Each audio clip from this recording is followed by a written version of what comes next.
lots of us approach the challenges of being ourselves by wanting to sort of find ways to exert more control over it. And not only does that run into the problem that there's only so much control we can exert as finite humans, but also that we actually, if we think about it and experience it, wouldn't want to exert that much control. Time and again, it is the case that what we value the most in life seems to sort of happen to the degree that we don't control life. Hi, hello. Welcome to Mary's Cup of Tea, the self-love podcast for women, though all self-lovers are welcome here. I'm Mary. I write and speak about self-love, and I'm best known for my book, The Gift of Self-Love, and I also host retreats for women. And this is the podcast that will inspire you to love yourself. I try to refrain from speaking in superlatives and overusing words like best and only and ever, but Oliver Burkeman, our guest today, is truly the only person to get the best ever productivity advice from. Why? Because it is rooted. It comes from a place of first cultivating a deep sense of self-acceptance. At least that's what I received from his work. And if you're a longtime listener of this podcast, you know that I've been incessantly telling you about his book. This one specifically, it's called 4,000 Weeks, Time Management for Mortals.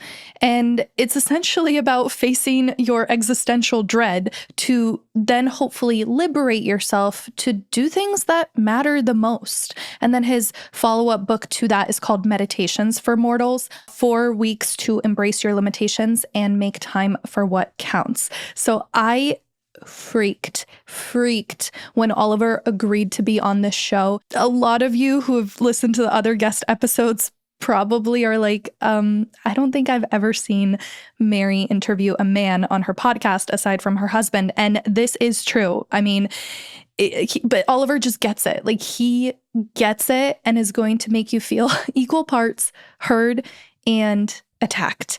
And also walk away with really actionable advice that's maybe disguised as like productivity advice, but to me really is advice for self-acceptance. In this episode, Oliver Burkeman exposes why common time management hacks fail and how accepting your human finitude liberates you to be productive, not in a capitalistic sense, but in a meaningful way. Oliver talks to us about how to redefine productivity beyond endless to-do lists, unlock mental shifts that free you from perfectionism and anxiety and overwhelm, let go of the pressure to do it all and do it all perfectly.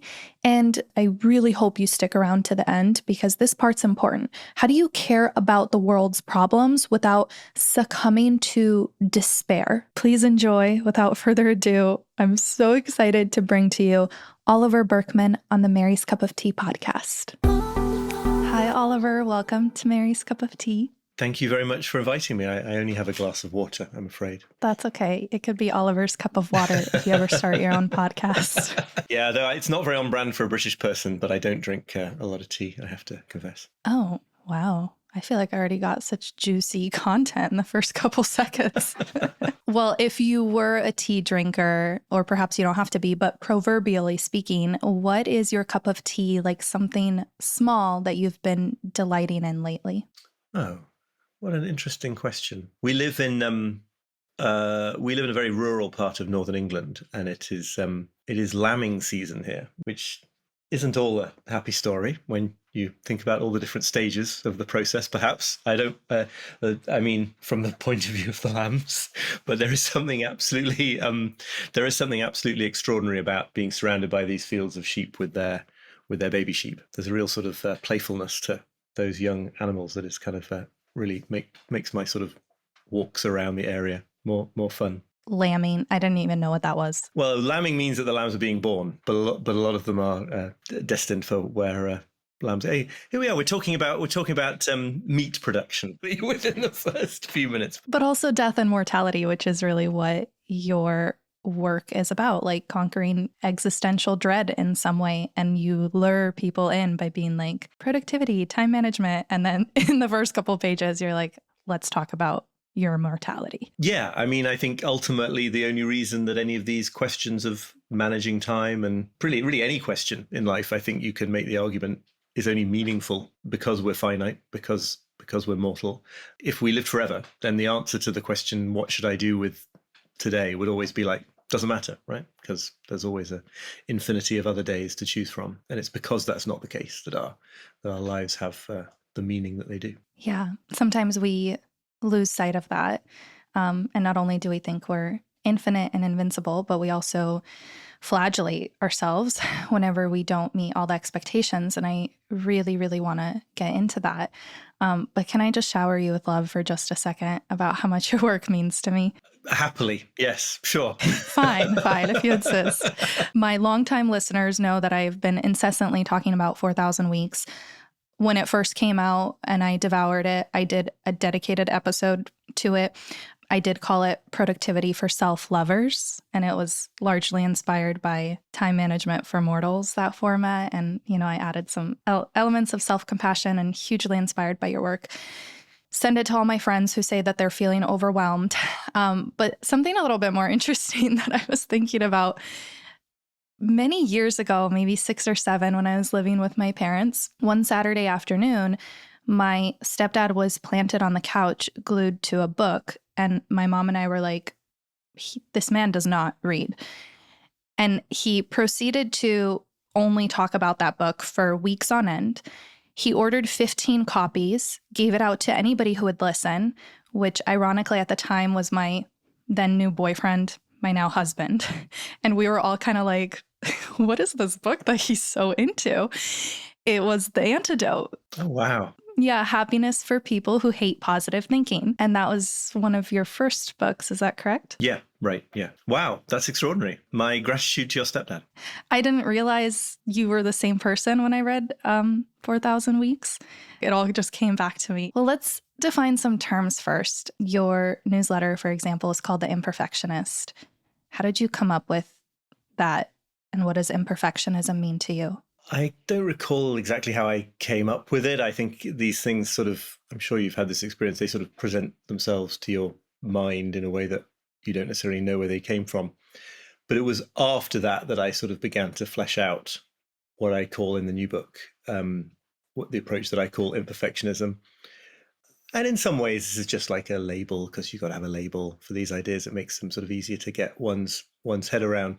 But I suppose I'm talking about the approach to life that begins from the idea that there will always be too much to do, that you will never do all the things you feel you ought to do or would like to do, that you'll never sort of feel fully confident about the future, or like you're absolutely ready to begin new ventures in your life, right? All these different things that on some level we spend a lot of time trying to fight, this evidence of our limitation. I guess I think of imperfectionism as the stance that sort of begins from that and says, well, actually, these are the facts. So what are we going to do from here? And I guess a big part of what I want to argue, we can talk about this, is that this is not a reason to despair or resign yourself. It's actually like the beginning of everything. It's so much easier to take action on the things that matter and to enjoy yourself while you're doing that when you're no longer sort of chasing this, or no longer so intensely anyway, chasing this future state of being on top of it all and doing everything perfectly that never seems to arrive. I believe the last paragraph of your introduction is something along the lines of like, you're never going to get done everything that you want to do. You're never going to catch up. You're never going to get on top of it. And that is excellent news. And I hear your voice in my mind saying that. That is excellent news. Can you say that for me? I think the phrase is, you know what? That's excellent news.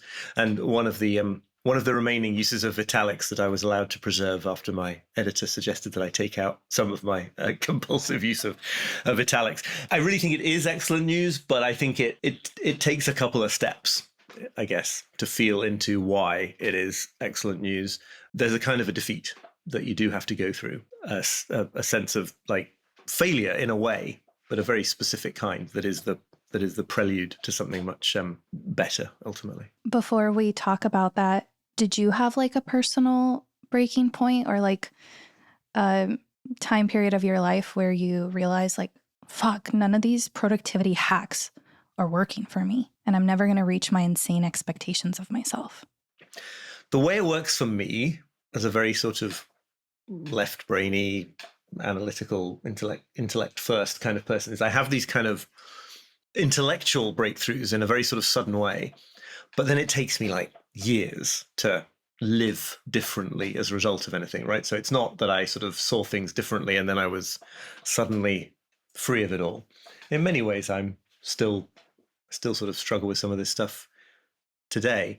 One of the sort of big moments that I write about in 4,000 Weeks was when I was sitting on a bench in Prospect Park in Brooklyn, where we lived at the time. I was working as a journalist and I was on my way that morning to my workspace where I wrote. And I guess I just had even more deadlines than usual. I had the sense of like the anxiety that I was feeling about all the things I had to get through by the end of that week was even higher than usual. And I was doing what I always did, which was sort of compulsively cycle through, like, what techniques can I use to get through all this? Like, can I, if I cancel anything social that I had planned and I get up an hour earlier and go to bed an hour later, can I like, will that do it? Will I get there by Friday afternoon?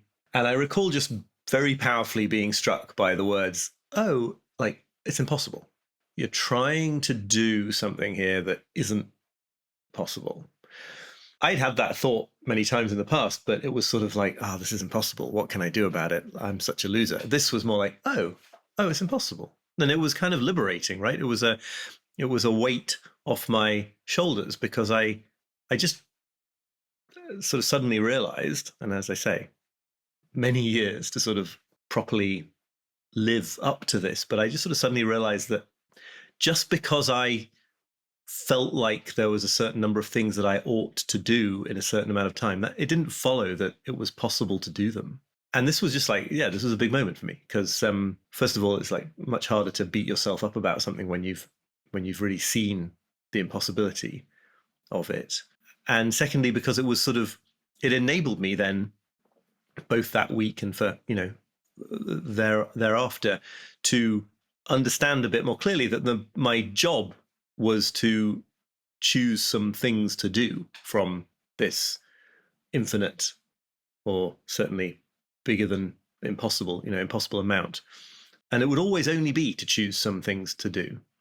And that doesn't mean you can always choose the most fun ones. There are times in life when that's not how it works and all the rest. But just knowing that all I had to do was choose some things and that this was something that was within my capacities to do was a really significant moment for me. I'm so grateful for Prospect Park in Brooklyn. Shout out. Because historically, I've defined my worth by two things.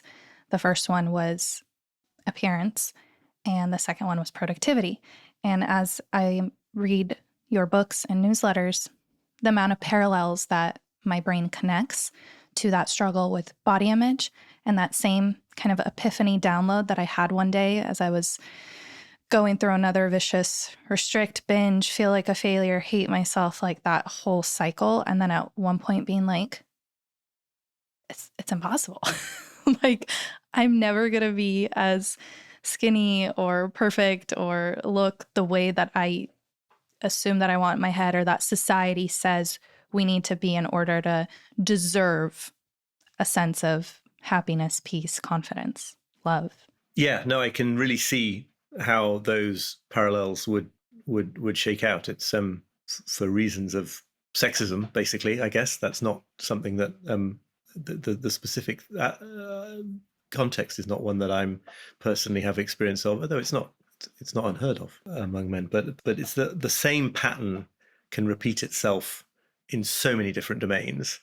And there's this basic idea, the way I think of it anyway, tell me if this resonates, but like, it's like the minimum acceptable thing that you deem you have to be able to do or to be just minimally okay and earn your right to exist is actually something that no human being could ever do. So like, you're setting your minimum like above the maximum that a human can get to. And there are reasons why we do this. And, I don't think we should sort of beat ourselves up for beating ourselves up, but it's no way to live. And even if at some point you go to the extremes and you get, I don't know, the pat on the back from a boss after hitting some heavy deadlines or in my case, I did these fitness competitions, won some trophies, and now I'm like, oh, well, I did it once, so now I have to do it again and again for the rest of my life. Totally right. Yes, this is this idea associated with these kind of category of that psychologists call insecure overachievers, which is a lot of us,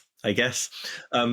Where, and I am very, very well acquainted with this thought, right? That, like, as you say, successes just become more punishment because they just set the bar at the place that it's a new minimum now, right? It's like that's the new level which you can't be allowed to fall beneath next time. So it's really vicious, actually, because it just means that it sort of turns success into a kind of failure. I heard Liz Gilbert talk about it, the author of Eat, Pray, Love, how paralyzing it was for her to absorb the success of that book and then movie starring Julia Roberts, and then, you know, just have this deep fear that she will never, ever be able to produce a work like that ever again. I think you've referenced that in your book. And whenever you write about insecure overachievers, I feel equal parts heard and attacked, because that phrase is just so me.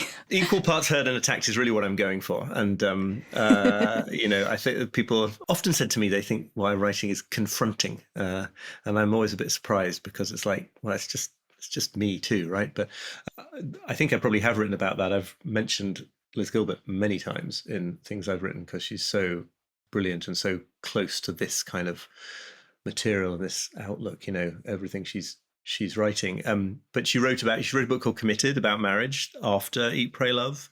And there's an introduction to that book that sort of talks about how she ended up ripping up hundreds of pages because she'd been trying to write for them, somehow for the audience of millions who had read Eat, Pray, Love. And you can't do that kind of work when there are a million people in your head, all judging you as critically as possible because they're in your head. How do you now, through the lens of perhaps imperfectionism, what you read about in 4,000 Weeks, how do you now, maybe, I don't know if it's define productivity or feel a sense of productivity for yourself personally? Like, do you even use that word to describe a day? Because when my husband and I meet at the end of a long day, I'll be like, how was your day? And the good answer, the way I know he had a good day, is if he looks at me and goes, productive. And then the bad answer will be not productive. And that's literally, I mean, I think we all, I don't know, is it a byproduct of late stage capitalism where if it's not productive, we all let it affect our self-esteem? But it's just wild how we attach productivity to goodness so closely. Yeah, absolutely. And I mean, I think it does depend what you mean by the word. And I have experimented with all sorts of formulations. So sometimes I say meaningful productivity.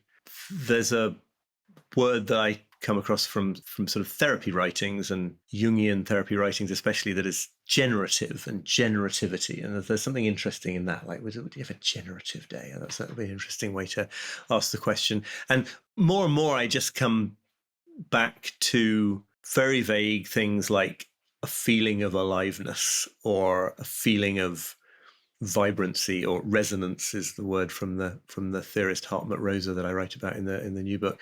And to me, that is bound up with some kind of productivity, some kind of action taking. I think there are reasons that I want to create stuff and do things in the world that are not all just insecure overachievement. And like, if I were to become completely fully integrated and relaxed and enlightened, then I would just stop doing things. In fact, I think in some ways that's kind of one of the points that I hope I'm communicating, is that, like, you don't have to choose, I believe or hope, between peace of mind and serenity on the one hand and creative action on the other. But like, you can do both of these things. You don't have to do them anymore.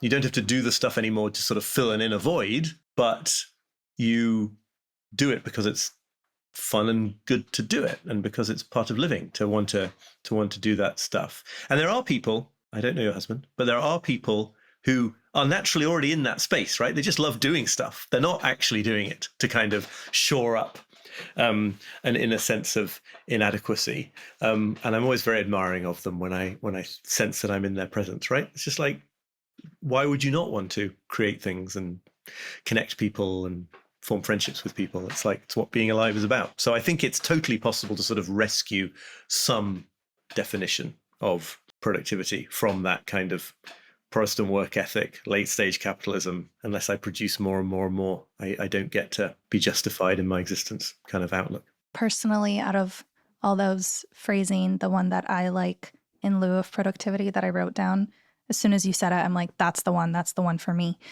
is creative action. I might also add like creative aligned action. I really like that. Before I ask you about resonance and further dig into what's an alternative to productivity, I must put my husband on blast and say the man loves errands.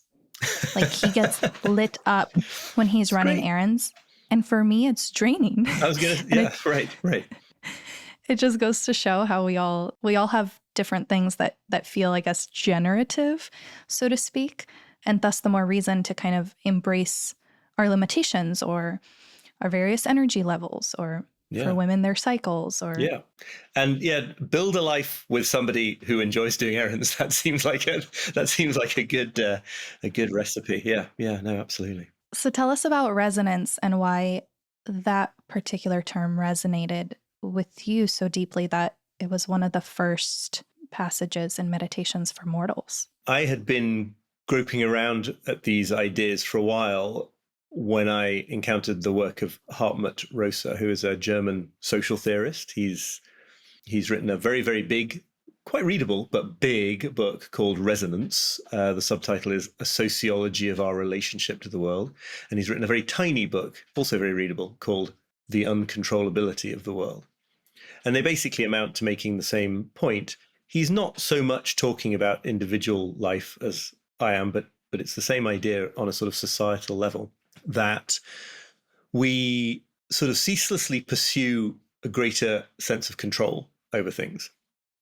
We feel, when we feel overwhelmed, when we feel like we don't know what we're doing, or like we don't measure up, or any of these things, what we want is to sort of be more in control of experience. And he makes the case that this is also true of societies, right? That the sort of natural, or in some sense, natural progress of societies is to exert ever more and more control over nature, over scientific knowledge, over the processes of life, health, education, all the rest of it. And yet, that what happens when we achieve more control over our lives or over our societies is quite reliably that we lose what he calls resonance, the real sort of hard to specify kind of sense of vibrancy and aliveness. The kind of, I always think like, when you have one of those random days that you fall into that you weren't particularly expecting to be a great day, but you're hanging out with friends or family and it just sort of all comes together and it just feels like you're in the flow and everything. There's something going on there that is not going on at other times, especially when you're trying to sort of carry out a very specific and rigid set of steps.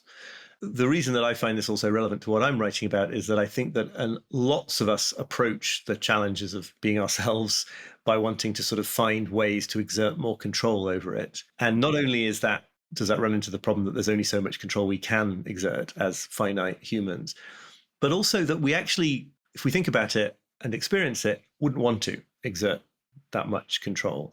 Time and again, it is the case that what we value the most in life seems to sort of happen to the degree that we don't control life. There are so many examples of this. I won't go on and on with this answer, but one way of thinking about it is like, if you just look back at your life to date and you think about anything that you're really happy about in terms of a career opportunity that came to pass, or meeting someone who became an important friend, perhaps meeting a spouse, like the chances that came about because you sat down and set out a plan and carried it out, and then the plan came out exactly as you planned, is like vanishingly small.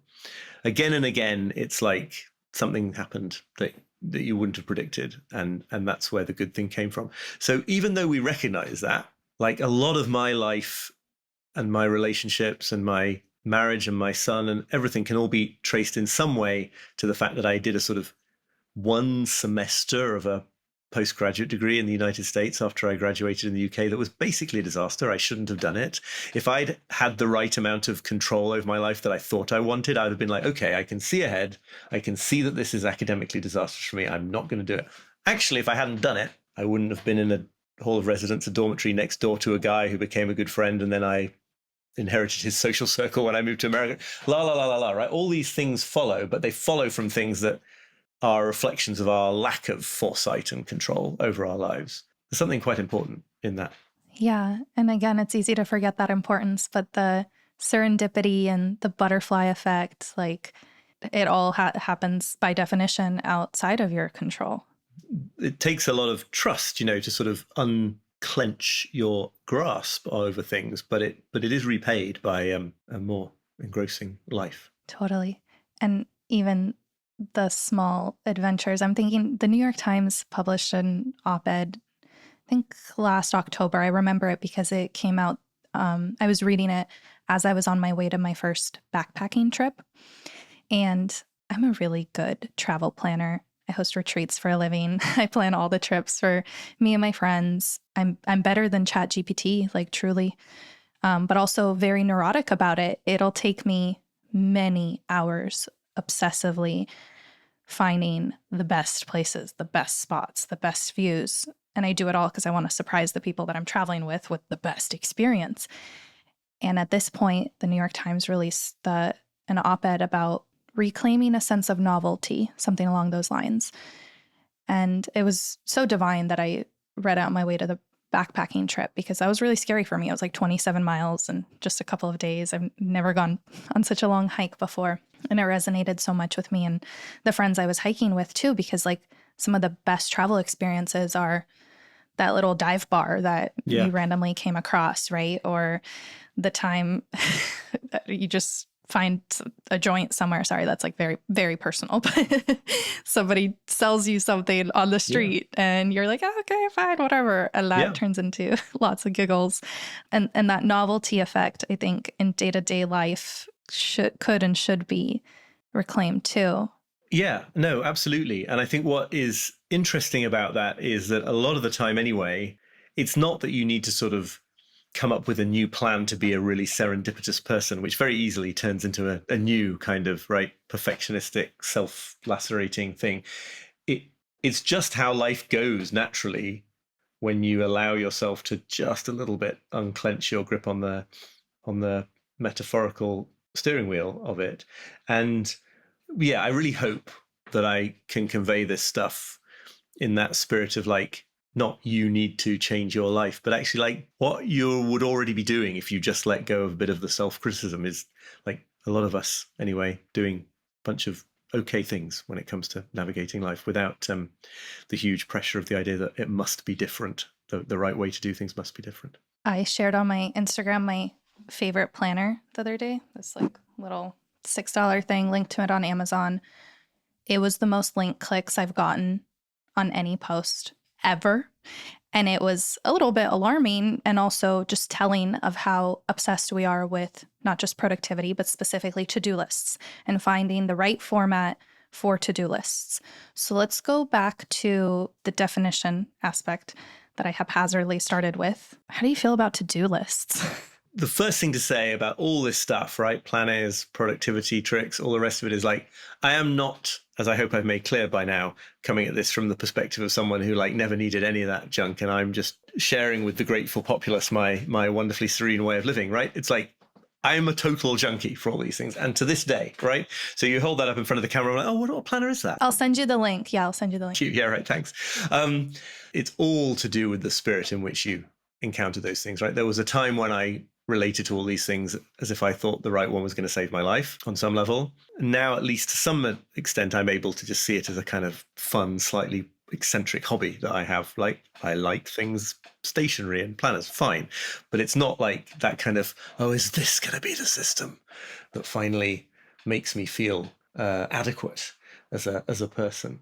So anyway, to-do lists. I don't have a problem with people keeping to-do lists. I'm sometimes presented as having this problem, but I don't think I've ever written that you should tear up your to-do lists. The essential problem with how a lot of people handle to-do lists is that they essentially, whether literally or not, but effectively, they ask themselves, okay, what needs doing today or this week or whatever the time scale is? And then they write down that list. And then they haven't got a hope of getting to the end of it. It's going to get longer during as the day or the week elapses. And then you end feeling like you're a terrible failure because you didn't get through it. And in keeping with this whole philosophy I'm trying to outline, like, there is just no reason when you start that process. There is no reason why, because something feels to you like it needs doing today or this week, that you're going to have time to do it. These are just unrelated things. We have minds that can think of 100,000 things that need doing. And then we have bodies and attention and energy levels that are strictly limited in that regard. So if you start by saying, well, do I feel like I really need or ought to do this? You're automatically basically going to end up with a sort of feeling of mismatch and overwhelm. So there are a few different ways I like to sort of push back against that tendency. One of them that I know I've written about is just the idea of a done list, right? In parallel to the to-do list, keeping a list of things that you have completed as you complete them through the day. It's very, very satisfying to stop always only comparing what you've done to this kind of infinite amount of things that there are yet to do, because that's always effectively an infinite amount. And instead, also paying some attention to the fact that, like, you could have done nothing today, but instead, look, you did these kind of like 5, 10, 15 things. And then the other thing I've written about, which gets increasingly meaningful for me, I suppose, is understanding that lists are menus. Just that idea that, like, if there's always more that you could do and that would be useful to do than you're going to get to do in any given time period, then really your to-do list, by definition, is a list of things to pick from, which is what I mean by a menu, right? You go to a restaurant, nobody tries to get through. I hope they don't try to get through the whole list. The point about a restaurant menu is there's 40 things and you get to pick a couple of them, right? Whereas we tend to think of to-do lists as you've got to get through it all before you get to feel okay about yourself. But if the list of incoming tasks is effectively infinite, if you could fill a sort of 80-hour day with useful activity, if you had an 80-hour day, then by definition, actually, all lists are menus, really. We're all just picking the things we get to do. Of course, some of them are less enjoyable than delicious restaurant meals, and there are boring chores and tedious admin that you can't avoid, and some people have more of that they have to do than others. But you're still not needing to beat yourself up about, like, am I going to get through this list? Because the list is basically infinite for all intents and purposes. You may only have 50 items on your to-do list, but theoretically, first of all, you're only going to get through 8 of them in the course of a day anyway. But secondly, like, the real list, the list of all the things that it would be meaningful for you to do, goes on and on and on forever. So that's my feeling about to-do lists. Sorry, seeing you get excited about this is making me really giddy. So it would be a disservice to say that this is the only thing I've implemented from your writing, but the done list and the menu, I really like, I do that, especially on the days where it's like noon and you're like, I've just been digging around and haven't done a single important thing. That's when I'll, in this planner, write the things I actually did, as simple as I made breakfast this morning and then pet my dog, and crossing them off. On that note, I think you've mentioned Cal Newport's Slow Productivity book. He also writes about, like, prioritizing the most meaningful things. And in that, he talks about, like, shut down your computer at the end of the day, like, shut it down. Because a lot of us have these Macs that we just close and all the tabs are open. So the next morning you open up to the same bullshit that you just beat yourself up over the day before, right? And so closing all those tabs, shutting down the computer, that's helped me. And then I've connected it to the done list, that if there's something on this lovely $6 planner that I didn't do, I put a squiggly through it. So my brain, like, I kind of know it's like different than like completely crossing it out. I didn't like do it, but I put a squiggly through it, as in, like, I omitted the need to get it done in the first place, which is how you kind of write about email. If somebody's like very backed up with email, you could just delete all your emails. Yes, right. I mean, yes, or not, depending on your situation. But yes, in theory, you definitely could. I like your distinction between doing it and doing it by putting a squiggly line through it. But it's really helpful to use any kind of system or method that helps you remember that, like, as some famous quote, I forget who said it, has it, but like, the problem is not that we don't have enough time to do all the things we need to do, it's that we feel the need to do more things than we have time for. And that ultimately is how it has to be that way round for humans who live in reality, right? There's no point. It's meaningless ultimately to say that you have to do more than you can do in the course of a day. That just doesn't make sense. When I was in my late teens, I went on this atheist, quickly turned into nihilist journey.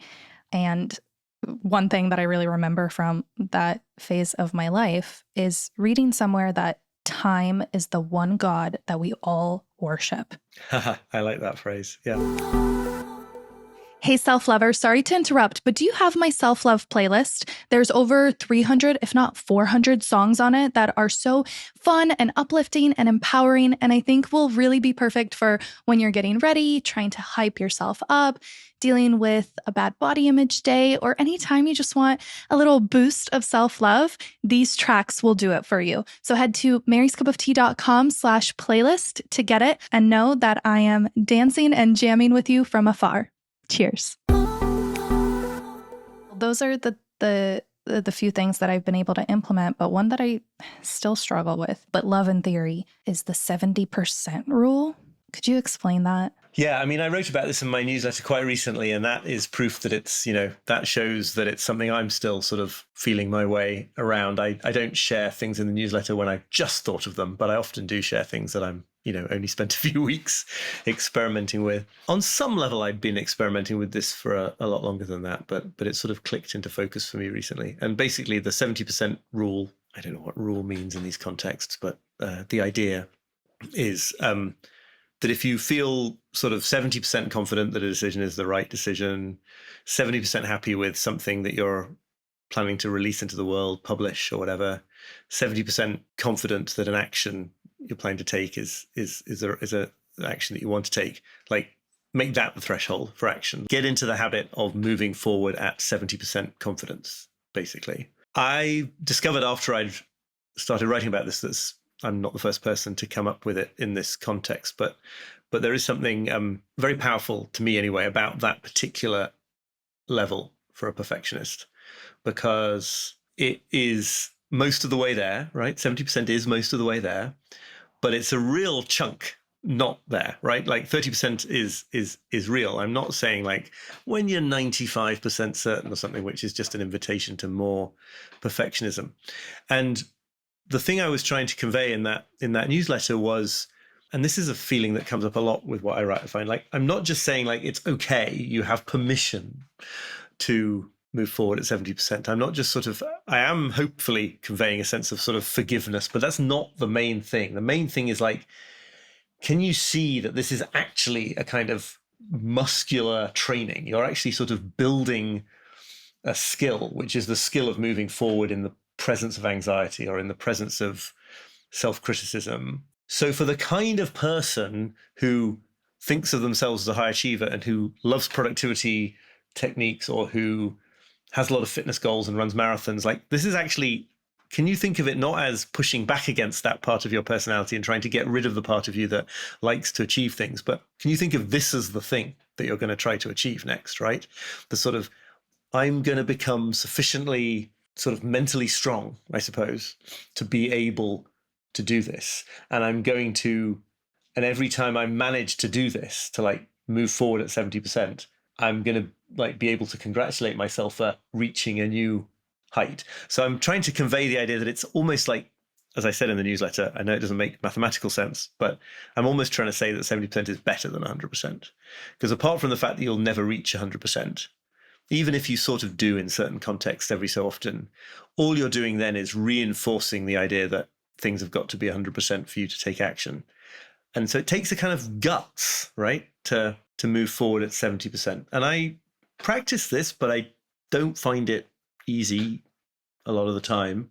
I still feel when I publish a newsletter or send off a manuscript or something, I'm not thinking like, yeah, this is brilliant and I completely nailed it. But I am changing from thinking like, oh, this is rubbish, I haven't got it right, but I've just got to do it and then feel bad about it, to sort of, no, I think this is good enough. Yeah, training yourself to accept good enough is kind of one way to, what you said earlier, release the grip and the compulsive control that we try to have on our lives. Yeah, and very quickly, if it's in the context of sort of putting work out into the world, for example, very quickly you start to get feedback, which you wouldn't get if you were just sitting on the thing forever, right? And that's when you realize that like either you're good enough is really good because people love it, or sometimes people love it, sometimes people hate it.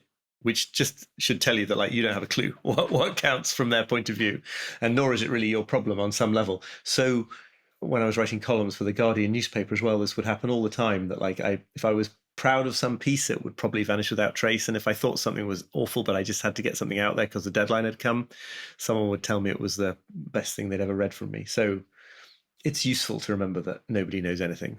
And that sort of feedback enables you to develop more trust in yourself and in the process of moving forward at 70%. Mm-hmm. I can totally see that. It reminds me of how somehow on Saturdays, usually I take the Sabbath and I try not to work on Saturdays. But if my husband is like mowing the lawn or something, I'll pop open my computer and I'll know that I probably have like 30 minutes to maybe take a couple things off my plate. Somehow those 30 minutes, not only do I get a lot done, but they feel so good. Like they feel so good. It felt like I really prioritized because it's like Saturday. So it has to like it be worthwhile for me to like take time on a Saturday to address this thing.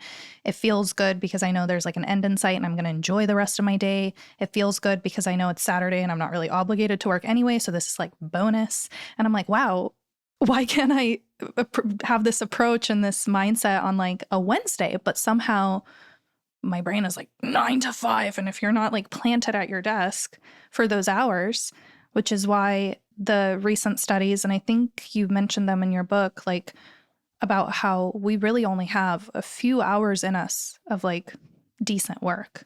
Like our brains are not accustomed to 8 hours of especially like brain focused activity. Yeah, no. And it's fascinating that you mentioned the idea of Sabbath in that context, because I've written a bit about this and find it very powerful myself, right? I mean, you've got a whole different spin on it here, which is kind of then like doing work within the Sabbath, which is kind of super interesting. But in a sense, that is still in keeping with it, right? Because what I love so much about the idea of the idea of Sabbath is that the reason that you stop on a Friday night or a Saturday night, depending on your religion, is not because you've done everything, but because it's time to stop. And if you don't stop now to just receive life for a day, you're never going to do it. And you'll go to hell and be subject to eternal damnation. Possibly there's also that, right? Yeah, exactly. But so I quote Judith Shulevitz in 4,000 Weeks talking about like, you know, the reason that the Jewish Sabbath traditionally has like sort of thousands of rules and very detailed rules that the most of us are supposed to follow is a reflection of the fact that like it isn't easy to stop. You really need to like be told again and again and again and in great detail how you're going to stop, because the natural momentum would just be to keep going until it was all done. If that's quite established in your life and you have that sense on that one day a week of being released from the sort of tyranny of obligation to work, then I'm not sure it necessarily is such a bad thing if you then decide to do half an hour, right? In that spirit. But yes, it must lead to that feeling of like, well, why can't it be like this all the time? And on some level, right, it sort of can. Like it's always the case that at the end of the day, it will be time to stop because it's the end of the day, not because you've done everything. So the idea that is enshrined in that notion of like, it's Friday night, stop regardless, is kind of true of every arbitrary time period in the week, right? When your working day is up, you're going to stop. Because if you keep going until everything's done, you'll never stop. You'll never stop. Yeah. And a lot of us kind of never stop or never feel like we stop. Right. Because we think one day we're going to get to that place that when there's nothing left to do, which would be terrible, actually. But yeah, right. You won't get there and you wouldn't want to get there if you could. You're going to die with a to-do list. And that's excellent news. Oliver, I know we're coming up on capital T time, but I would be remiss if I didn't ask this one big question. We can go as deep as you're comfortable, but what do you say to someone, or what's your advice for those of us who feel overwhelmed by all the world's problems, the chaos in our socio-political climate, children dying, like these big, heavy things that we're faced with in the news and on social media that we can't escape. And even though we're not to blame, we feel morally responsible for caring about these issues, even if we're not actually like doing anything specific to help the cause. So what do we do here? Like, how do we cope? I don't have one answer that will neatly tie a bow on it all, but just a few quick thoughts. I mean, And assuming that we're talking here about and that we're talking to the kind of people who are a bit prone to sort of beat themselves up for not doing more, feel very, very anxious about it, and feel that they wish they could do things to make their anxiety go away, but also to help others more. I think it's firstly very useful to remember that this sort of state of total uncertainty has been overwhelmingly the norm for humans throughout history. It is not actually new that it feels like everything is teetering on a knife edge. I don't think that makes it okay that it feels that way, but there's some solace in the idea that many, many generations of humans, until very recently at least, that was just the absolutely normal state of life. And then I think, it's really important also to understand that to make the most difference, having a sort of appreciation for your own finite capacities and attention and energy is really important. Social media presentation of news especially encourages us to sort of feel like we ought to do something about everything, but then leads us into ways of acting that don't really do anything, and doom scrolling and all the rest of it. In some very subtle way, it feels like an action. It feels like you're not just watching, you're sort of participating, even just refreshing, dragged down to refresh, but certainly commenting and sharing and all that can very easily come to feel like something much more effective than it is. And so I would say two quick things. Like, one is never forget that if you do 10 minutes of stuff in a day or an hour a week that really makes a difference, or that could make a difference, that contributes to, in some way or another, making the world a better place, you've done more than somebody who spent 12 hours a day doom scrolling. Even if you spend the whole of the rest of your time just like pleasing yourself, having fun, forgetting about it, like, you've done more. So like, be the kind of person who does a little bit in reality, instead of the kind of person it's all too easy to be, who sort of emotes about it all the time and kind of doesn't do anything to help.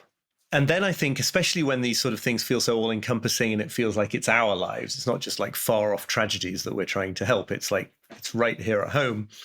I think it's really important to remember that a big part of this is to do with like how, not just like what you campaign for or what you vote for or what you argue for on social media, but it's just like how you are in the world.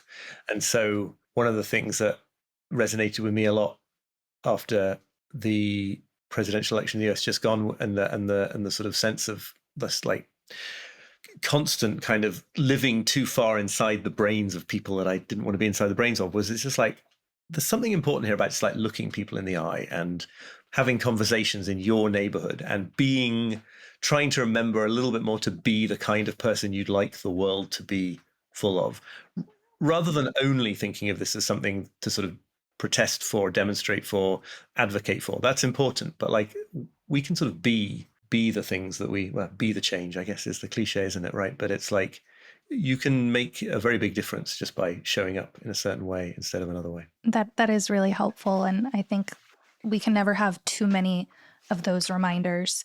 I frequently think about studies on empathy. Something about like empathy at heightened levels makes us take less action, because empathy, kind of like what you said about like refresh, like comment, it makes us feel like we did something just because we felt something. But then that's actually gets so overwhelming that we don't end up making any kind of positive dent in the world that we kind of feel like we do in our minds. Absolutely. Thank you so much this has been such a big honor. Thank you for your time and agreeing to do this and showering us with your wisdom. It's much, much, much appreciated. I really enjoyed the conversation. Thank you.